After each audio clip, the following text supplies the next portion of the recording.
Guys, happy Monday. So, andito kami ngayon ng aking long time friend na si Joy. So, kakain kami ng paborito namin na Japanese sashimi. So, isito yan.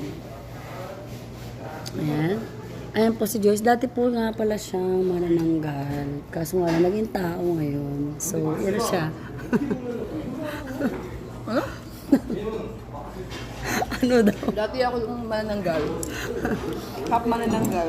Ngayon, Nagiging kalahati po yung katawan niya. Siberian dati. Pero po mamaya po ay magiging aswang na siya, guys. Nangangain po siya, guys. Baka gusto niya magpakain. Ba't dumidila ka? Kung ikaw tatanungin, anong mas pipiliin mo? Yung mahal ka o yung mahal mo? Bakit? Mahal ko. Bakit? Kasi siya yung papaligaya sa buhay ko. So yung mahal mo, paano kung hindi ka mahal? Kung di niya ako magagawin? mahal. Pero mahal mo siya. Kung di niya ako mahal, okay lang. Kasi darating naman yung panahon na matututunan niya ako mahalin.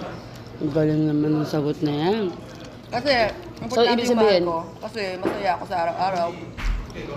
Kahit hindi ka niya ganun kamahal. So, Okay lang. ang ibig mo sabihin, kahit hindi ka ganun kamahal ng taong mahal mo, kaya nung tao na yun na matutunan kang mahalin. Siguro, darating yung panahon na Just yun. take time, right? Oo. Kaya ako naman maghintay na forever. May point siya, guys. May point siya. Okay. Ako naman magtatanong sa'yo. Anong tanong yan? Anong tanong yan? Ang tanong ko, anong pipiliin mo? Mahal mo? O ikaw ang mahal? At bakit? Binalik sa akin yung tanong. Siyempre. Ako kung tatanungin, mas pipiliin ko na lang siguro yung mahal ako. Kasi, nangyari na kasi sa akin, lagi ko pinipili yung mahal ko. Laging nagpe-failed. Kasi alam ko sa sarili ko na kaya kong ibigay yung best ko. Kaya kong masigitan yung pagmamahal ko sa sarili ko kahit maubos ako. Kaya ako siguro, kung ako magmamahal ako ulit, gusto ko yung taong pinaparamdam sa akin na mahal ako. Kasi ako kaya kong ibigay sa kanya pabalik yung ginagawa niya sa akin. Wow. So, yun lang. So sweet. So sweet, ha? Wow. Tama. Na. Kaya mo naman. Yun yung para sa akin. So, totoo yan, guys. Real talk lang. Mas pipiliin ko ngayon yung taong mahal ako kaysa yung mahal ko ngayon. Tama. Darating din yun. Kasi ilang beses na akong lagi nagmamahal.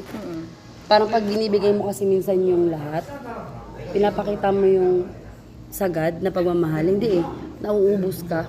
Tapos aabusuhin ka lang in the meantime. Pero yung love kasi, hindi laging mahal. Kailangan makikita mo yung worst ng tao eh. Makikita mo yung pinakapangit niya.